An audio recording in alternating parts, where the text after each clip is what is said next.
Bueno, buenos días. No sé si ya buenos días, buenas tardes.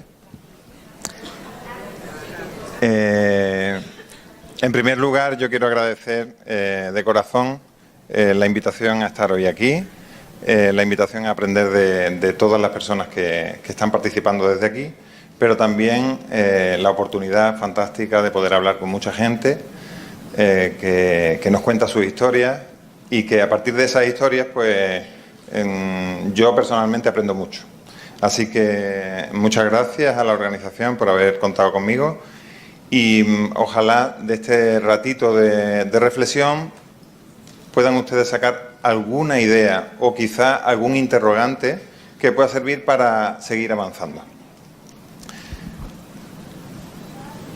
Bueno, yo traigo la primera diapositiva de Rubén. Ayer en España se hicieron elecciones generales y hubo un montón de personas que hasta ayer nunca pudieron votar y ayer comenzaron a votar por un avance fantástico que se hizo en el...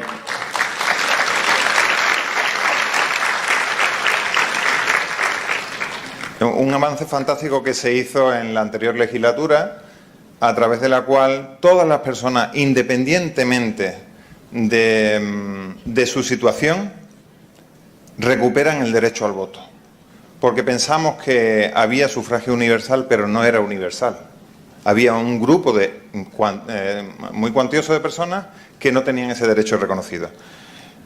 Lo impresionante de esta imagen de Rubén es que 8 años antes, en ese colegio electoral en el que ayer él votó,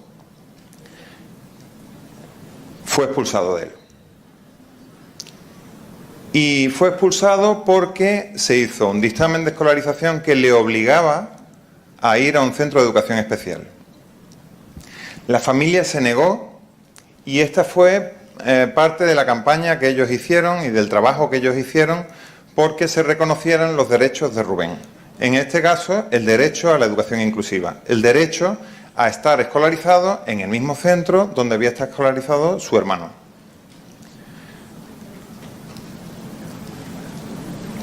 Aquí está Rubén en la clase de la que le separaron, en parte de esa clase. Y yo les decía a un grupo de profesionales hace ya algunos años con esta imagen que eso ocurrió porque pensamos que hay algo en esta imagen que nos parece imposible. Y es que Rubén no es igual que el resto. Esta es la idea que hay debajo de cualquier proceso de segregación en nuestras escuelas. Y eso ocurre porque en nuestras cabezas tenemos hechas cartografías. Y traigo aquí un mapa muy distorsionado de cómo pensamos que es la realidad. Tengo otro mapa de España, fantástico, en el que la forma apenas se parece a la forma que tiene España.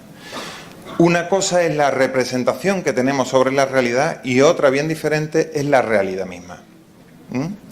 Pero nosotros actuamos a partir de esa representación que tenemos hecha en nuestras cabezas.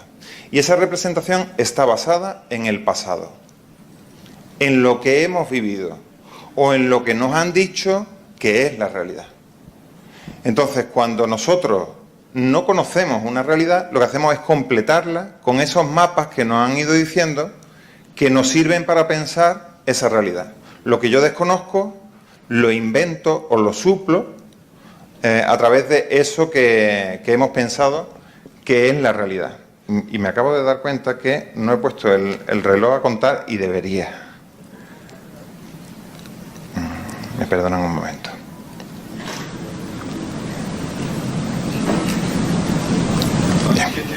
Van 7 minutos, está bien, muchas gracias. Cuando me falten 10 minutos agradezco que me digan, cuidado. Gracias. Bien, estas cartografías sirven para orientar.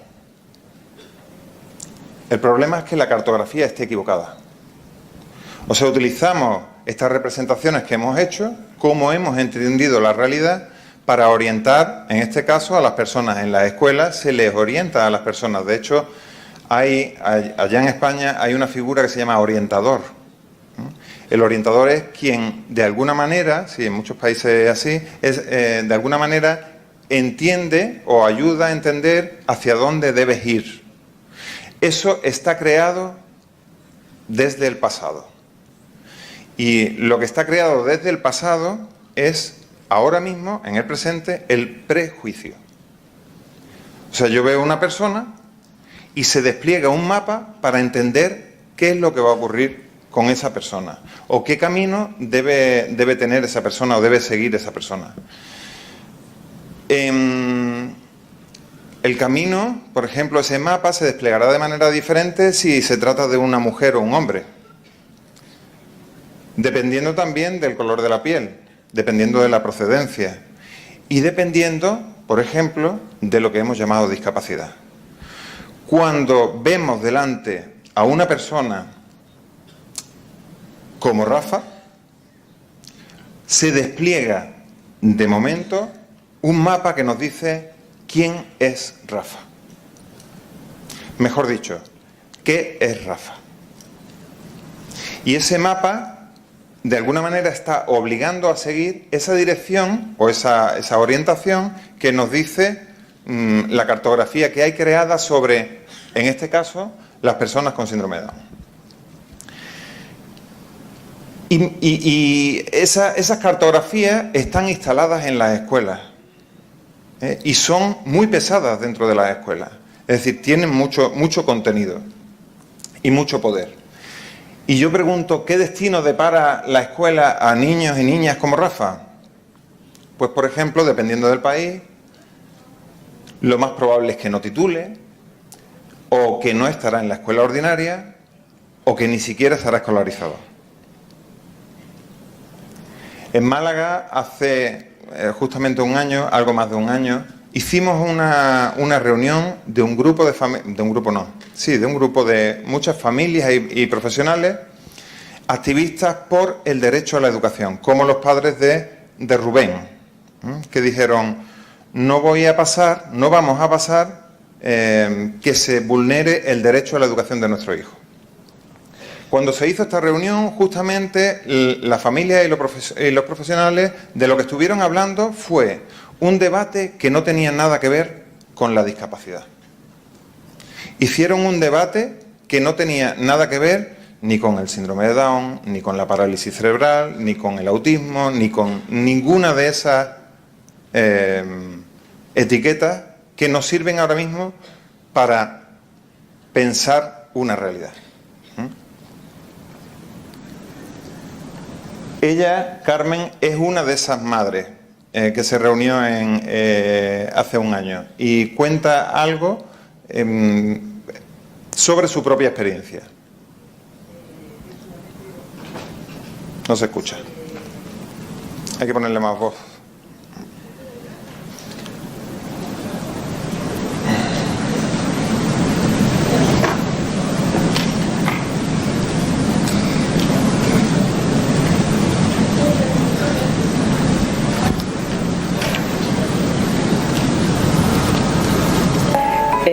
Solamente dejo una reflexión. Siempre creí que una etiqueta, que es lo que les ponen a nuestros hijos, era para ayudarlos a avanzar el máximo. Pero ahora he descubierto que no, que la etiqueta es para estancarlos y apartarlos. Esa es mi experiencia. Si no hay lucha diaria y continua por parte de los padres, nuestros hijos están condenados a terminar en educación especial. Y es un dolor muy grande. Acaba diciendo, y es un dolor muy grande. En realidad la etiqueta es solo como el broche final de un proceso que es mucho más incisivo y que no es solo la etiqueta, sino toda esa cartografía que al final culmina en la etiqueta. Pero la cartografía va mucho más allá, digamos que es,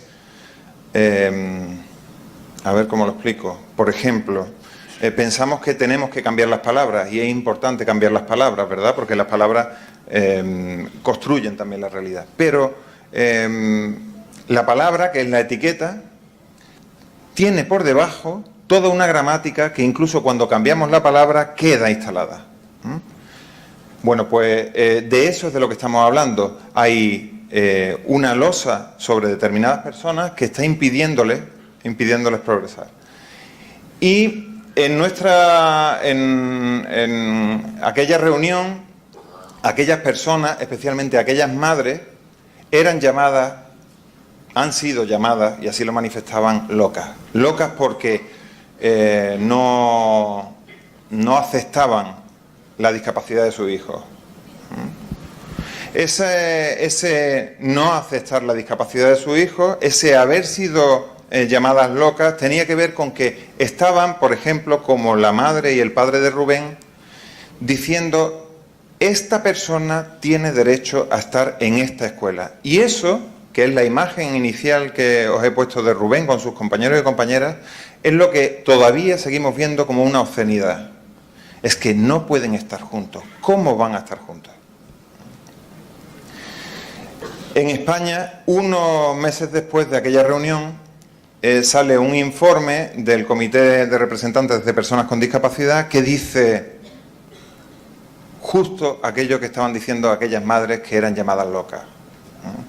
Dice: se ha perpetuado en el sistema educativo español un patrón estructural de exclusión y segregación educativa discriminatorio basado en la discapacidad a través del modelo médico. Y dicen: esta violación del derecho a la educación inclusiva no es algo anecdótico, es un problema estructural.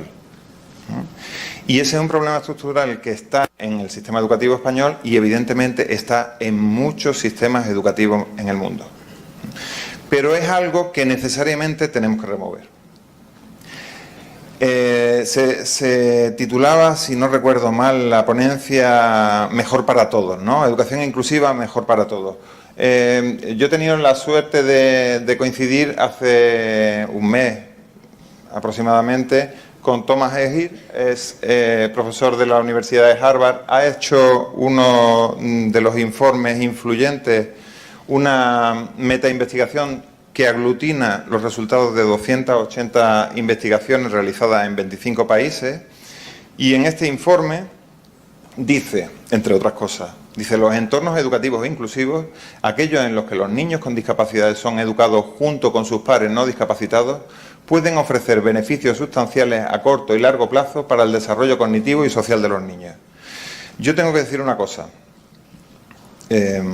Mi amigo Agustín decía antes, hay algunos avances científicos, ¿no? Ahora mismo tenemos delante avances científicos. Esto es un avance científico de primer orden. Cuando en Nueva York él comienza a decir, a hacer su ponencia, conforme comienza a exponer el trabajo que había desarrollado, dice: se acabó el debate de si sí o si no. La educación inclusiva está contrastado qué es lo que tenemos que hacer, entre otras cosas porque es un derecho humano. Y entonces tendremos que pensar cómo podemos hacer caminos diferentes que no son el camino que está diseñado o que está planteado en esos mapas mentales que se despliegan cuando vemos la foto de Rubén o de Rafa. Y aquí traigo uno de esos caminos nuevos.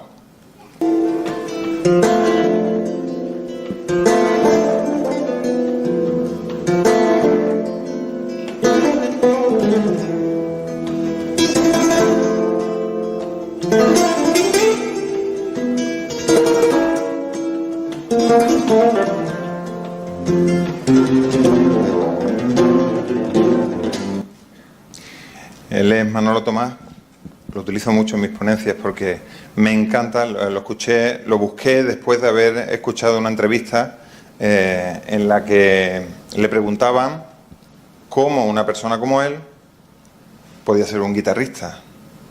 Y entonces él cuenta la historia de cuando él llegó al maestro de guitarra y le dijo: quiero tocar la guitarra.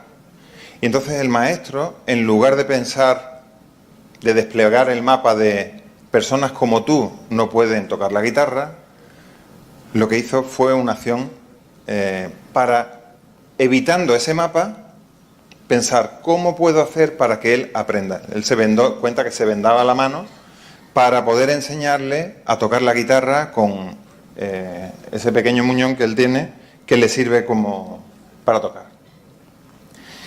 Y traigo otra de los fragmentos que suelo utilizar en muchas de mis intervenciones porque me parece ilustrativo. Aquí aparecen, es una entrevista de televisión, aparecen dos historias de dos personas para mí muy interesantes. Una Boris Cyrulnik y el otro es Alexander Jolien. Cuentan dos historias completamente diferentes, ¿bien? Pero se entrelazan en este fragmento. Écrivain et philosophe. Et quand on va voir sur votre site, vous marquez écrivain et philosophe, mais avant vous marquez homme, écrivain et philosophe. C'est intéressant comme précision. Vous avez cas oui, au cas où il y aurait des doutes. Oui, c'est bien de démarrer une relation sur des bonnes bases. Non, c'était juste pour revendiquer le droit d'être un homme à part entière et contre le danger d'être réduit justement au handicap. Ouais, donc c'est ce que ça vous est déjà arrivé qu'on vous réduise à ce handicap moteur avec lequel vous êtes né, qui a fait que vous avez passé 17 années en institut. Oui. On vous a beaucoup résumé à ça et dénié ce profil d'homme finalement. Oui, ouais. Exactement. Profil qu'on vous a vous aussi refusé, profil d'homme, Boris Cyrulnik. On va parler de votre enfance. Vous avez eu tous les deux des enfances assez à part, très différentes l'une de l'autre. Mais vous aussi, en tant que juif, pendant la Deuxième Guerre, on vous a complètement dénié, même à 6 ans, tout petit, le droit d'être un homme plus tard. Oui, absolument. Je considérais que j'étais chassé de l'humanité et que j'avais pas la possibilité d'être, j'avais pas le droit d'être humain alors que j'en avais la possibilité. Donc il a fallu faire comme Alexandre, il a fallu gagner sa place. Dos historias completamente diferentes, dos infancias completamente diferentes, pero que ambos son capaces de conectar. Y dice, Boris Cyrulnik es uno de los creadores de la teoría de la resiliencia. Y él dice: yo fui expulsado de la humanidad. En el caso de un judío en un campo de concentración es como muy evidente, ¿no? Es la materialización clara de cómo una persona puede dejar de ser persona, de ser considerada persona. Y entonces se convierte en un trozo de carne, ¿no? Pero él hace la conexión con la historia de Alexander. Y Alexander dice también, yo utilizo la palabra hombre antes de escritor y filósofo, porque si no, corro el riesgo de ser anulado de la humanidad. Yo jamás... Madre mía, ya quedan 10 minutos. ¡Qué horror! No sé si me horroriza más el paso del tiempo o lo que me enrollo. Bueno, la idea es que en ambos casos se está haciendo una anulación de esa humanidad. Y yo eso lo encuentro igual o muy relacionado con esto que me contó a mí mi hermano Rafa en una entrevista que le hago cuando intento que haga memoria sobre el proceso a través del cual en la escuela secundaria obligatoria allí en España le dicen: ya no puedes seguir en este colegio, tienes que irte a un centro de educación especial. Y entonces en ese momento, cuando ocurre eso, la familia pues ocurre como la familia de Rubén, que también se opone a esa decisión y pone en marcha diferentes estrategias. Y al cabo de los años le pregunto a Rafa, ¿cómo viviste tú aquello? Y me cuenta esto. Un ataúd de los muertos, lo abro y estoy aquí. ¿Qué es lo que quiere decir? Explícalo, anda. Sí. Uno me hace daño. Vale, estoy herido, tengo sangre para todo el cuerpo, pero el Señor me empujó. Dice, tú puedes, yo te doy el don que es la música, luchando con la escuela, ¿vale? En el autobús que yo estaba, bueno, estaba en mi mente, No es real. Abro el ataúd y aquí estoy.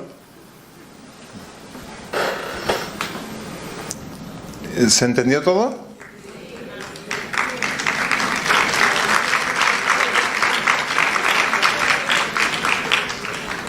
Rafa es músico. Él dice, músico como Florensa, ya ha conocido aquí a alguien que también es músico. Y me decía, Rafa, Florensa. Habla. Florensa es una gran concertista de violín.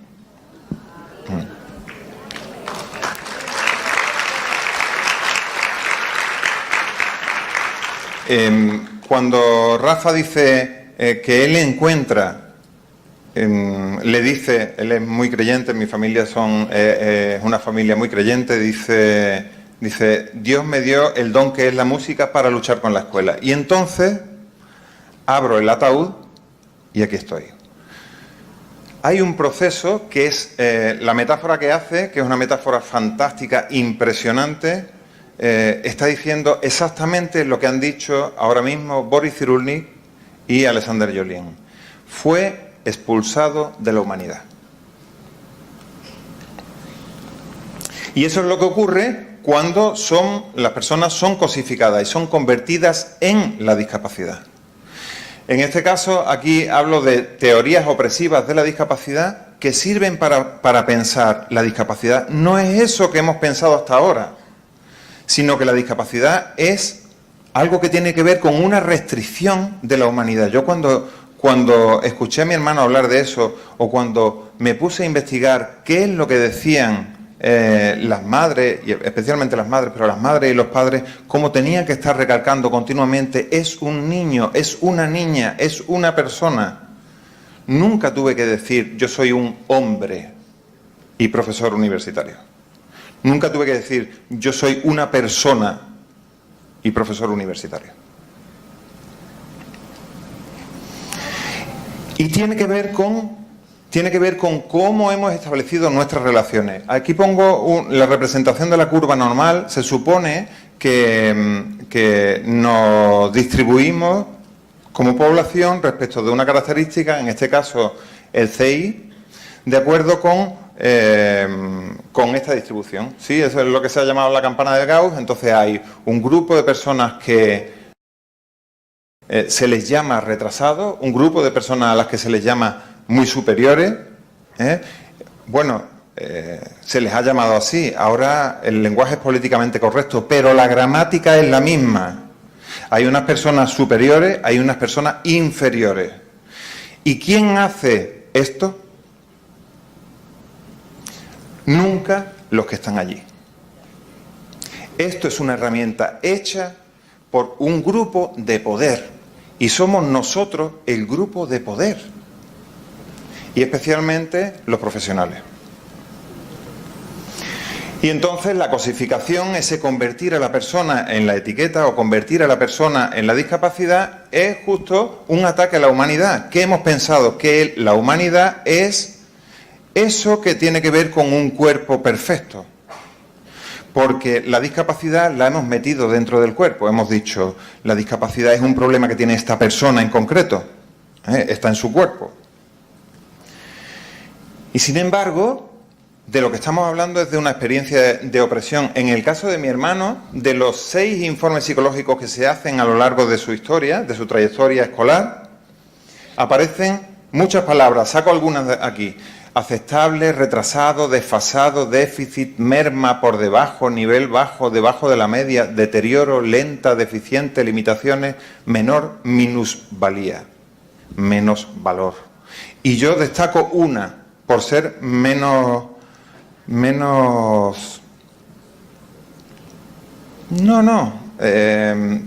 por ser menos típica, aceptable.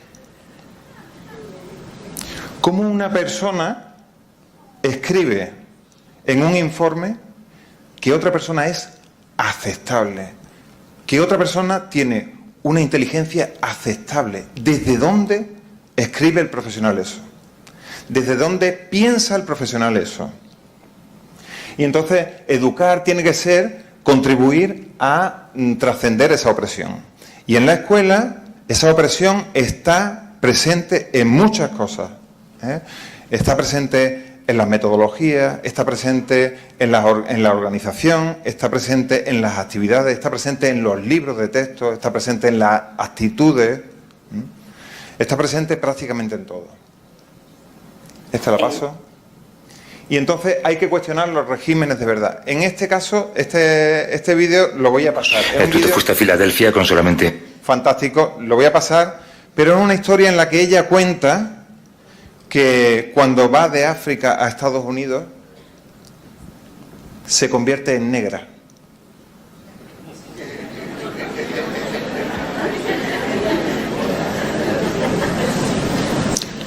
Nunca había sido negra antes. Fue negra cuando llegó a Estados Unidos. Y eso tiene que ver con esto otro. Oye, ¿cuándo decidiste ser músico? Pues cuando yo tenía 9 o 10 años y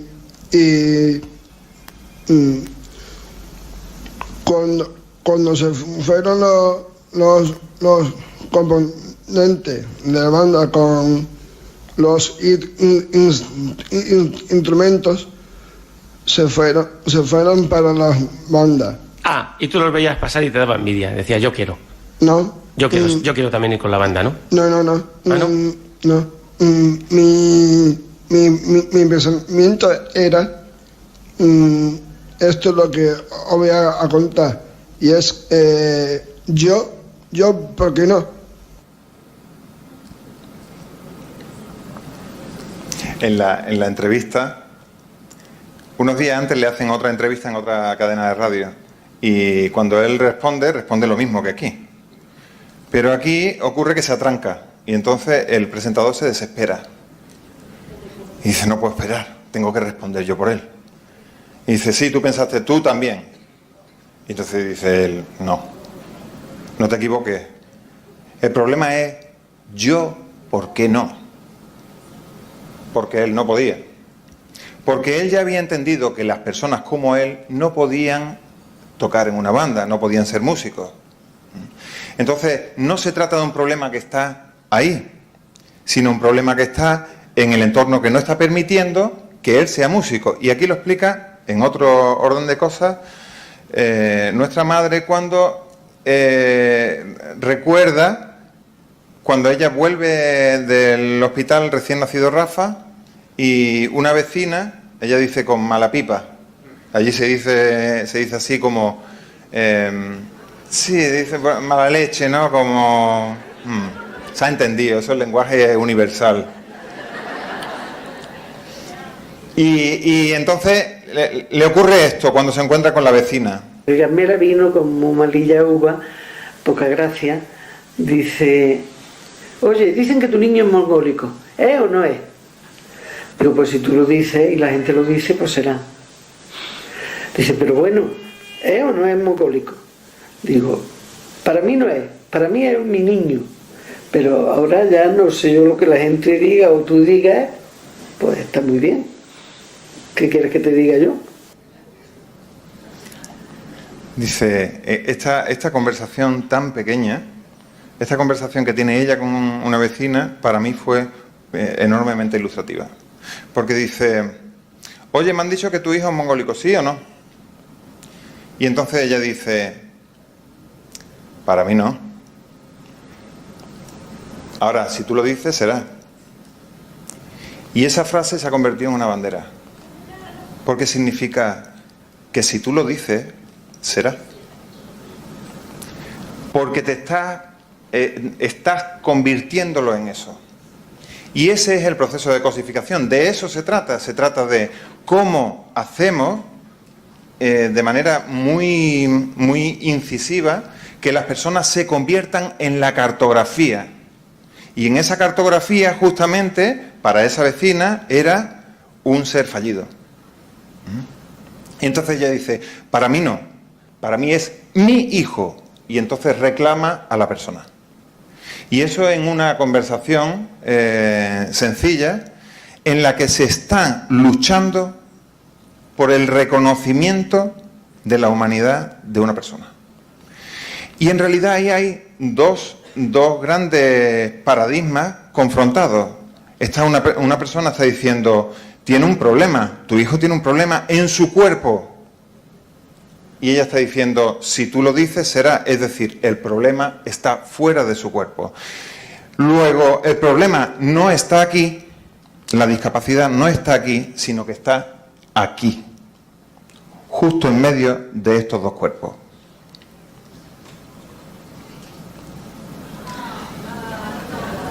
Perdón. Oye, ¿cuándo?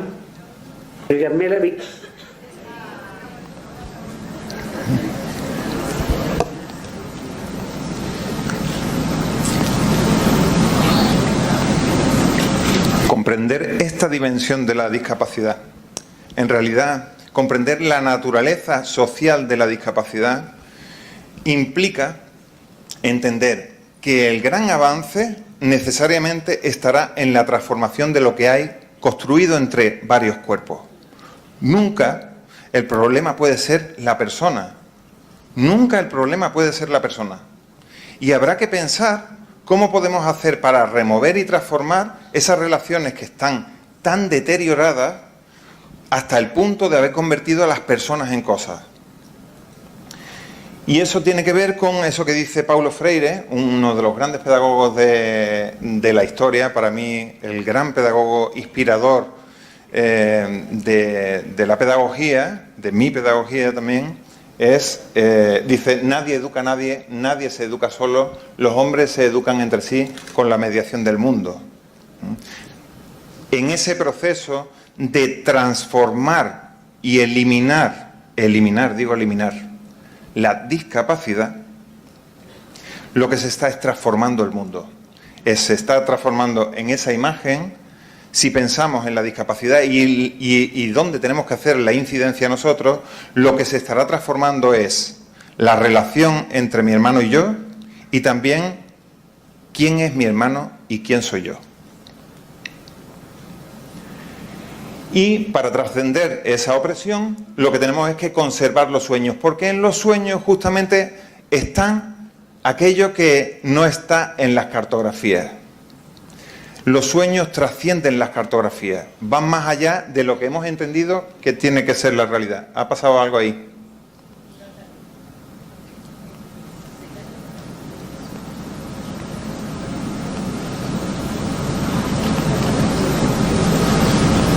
Ay, gracias.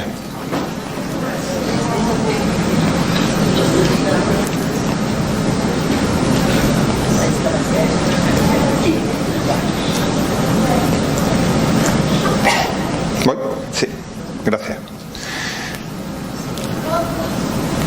Y traigo dos historias, con estas voy a cerrar. Dos historias, dos infancias.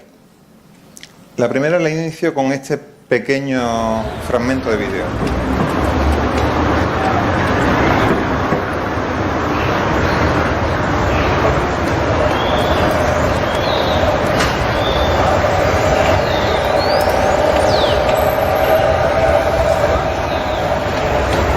Ya, se acabó. Brahim es una persona que es ciega. Y este es un fragmento de un documental fantástico de Macarena Astorga, se llama Los ojos de Brahim. Brahim cuenta en ese documental cómo él viene a España, él vive en el Sáhara, viene a España para hacerse con una ONG, para hacerse una operación en la vista, le operan un ojo, no sale bien la operación, no recupera la vista y se vuelve al Sáhara y vuelve de nuevo a España para operarse el otro ojo y cuando llega le dice a la familia a la que le hace la acogida durante ese proceso, le dice, bueno, yo vengo aquí a operarme el otro ojo, pero sé que eso no sirve para nada. Yo vengo en realidad aquí para estudiar. Entonces se quedó allí a estudiar. Y hizo la secundaria, hizo el bachillerato, estudió en la universidad. Y a mí me sorprende Brahim caminando, porque no camina como suelen caminar las personas con ceguera. Porque camina con mucha seguridad. Y él en Málaga caminaba también sin bastón. Y entonces en el documental aparece un fragmentito muy pequeño en el que la madre de Brahim habla. Y yo pensé, aquí tiene que haber algo interesante. ضعفوا ومرضوا وقلت شوفته نمشي بيه وتبعته لوزارة الصحة وتميت نمشي عليه ونجي عييت الراحد وعييت ما الراحد وريت ياسر من المعاس عليه بيا لامسته ومن تربيتي له عارفة عنه لا يلحق مستوى كبير ونرجع فيه ياسر كبير من تربيتي أنا له محاكية معاه ونعرف طبعه ونعرف كل شيء عارفة عنه لا يجيب لي شيء كبير ومستقبل كبير بيه عقيل واللي عقيل عارفة عنه عاقل وما دام حد بعقله يجيب كل شيء زي رجاله ياسر يحققوا من كل شيء زي مستقبله نرجاه يعود زين ونرجاه هم اللي كل مسألة زينة يحققها هو وانا هم اللي طامح لها قلبي عنه لا يحقق لي كل شيء زين. Eso es el caldo de cultivo donde una persona crece. Y la última escena creo que es muy representativa de cómo ha ocurrido para que la persona pueda caminar de la manera en que camina. Porque no hay obstáculos.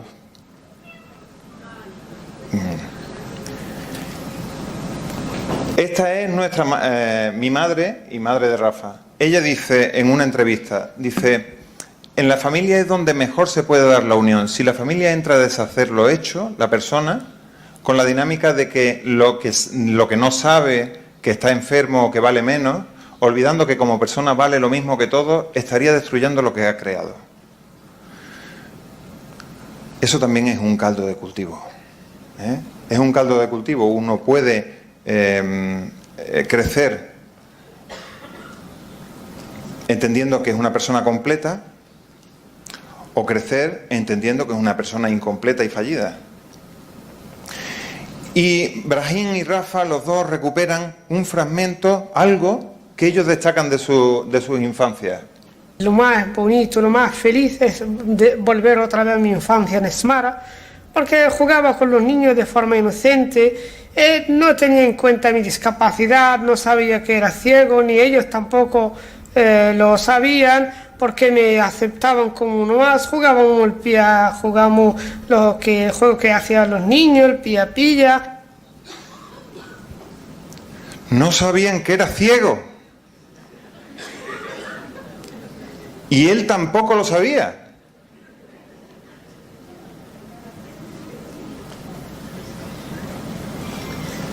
Y lo que recupera, dice, lo más feliz de mi infancia es esto. ¿Por qué? Porque no sabían que yo era ciego. ¿Sabrían los niños que él no veía? Pues necesariamente lo sabían. Pero eso no es lo mismo que ciego. A mí me dijo mi hijo un día, en mi cole hay un niño marrón. Y yo le pregunté, ¿y tú de qué color eres? Dice, rosita. Y eso es radicalmente diferente a ser blanco o negro. A Rafa le pregunto, en ese proceso en el que en la secundaria va a ser expulsado, y entonces yo le digo cómo vive aquello, y en aquel proceso él empieza a estar mucho con los niños malotes, ¿no? Los que no son considerados por la escuela como buenos alumnos. Y entonces yo le pregunto, oye, ¿por qué te ibas con ellos? Y me dice, porque con ellos el Down no era estar solo. Era como si el Down fuese un asesino en aquel tiempo. ¿Qué ha hecho el Down? que me encuentre solo, que me desanime, que esté cabizbajo. El Down era diferente con ellos. Cuando estaba con ellos era como si no tuviera Down. Ahí me convertía yo en policía y quitaba del medio el Down. Y le decía mentalmente a los demás que me apoyaran. Y yo al Down lo atrapo, lo dejo en la cárcel y yo soy libre. Y entonces yo le pregunto, ¿pero ellos te ayudaban a eso? Y él me dice, el Mofli y esta gente me ayudaban a que yo fuera libre, porque al principio no se daban cuenta de que yo era Down. Y cuando se dieron cuenta, me quieren. Y me hacían que yo esté con ellos. Por estar acompañado, yo era más libre. Qué impresionante. Y esos son...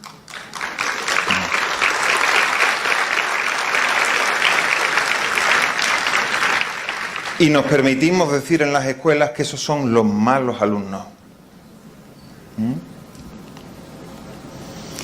Y entonces, una idea que hay que tener siempre presentes en el presente, es que la realidad no está hecha, la estamos haciendo, como en aquella conversación en la que la vecina le decía a mi madre una cosa y mi madre le decía una persona. Estamos construyendo la realidad. Y cuando nos salimos de esas cartografías, puede ser que ocurran también realidades o nuevas cartografías vitales y sociales que nos sorprendan.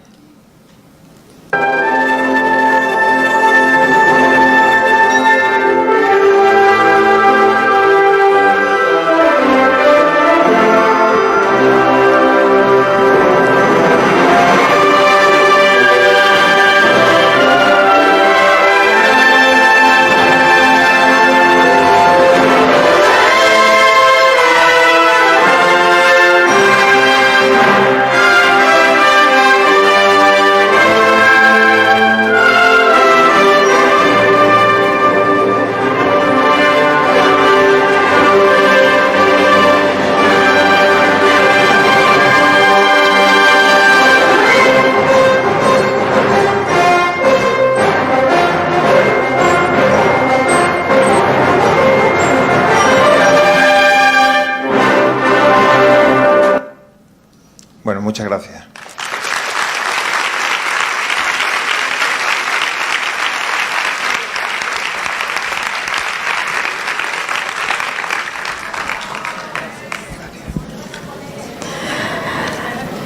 Agradecemos la valiosa intervención del doctor Calderón.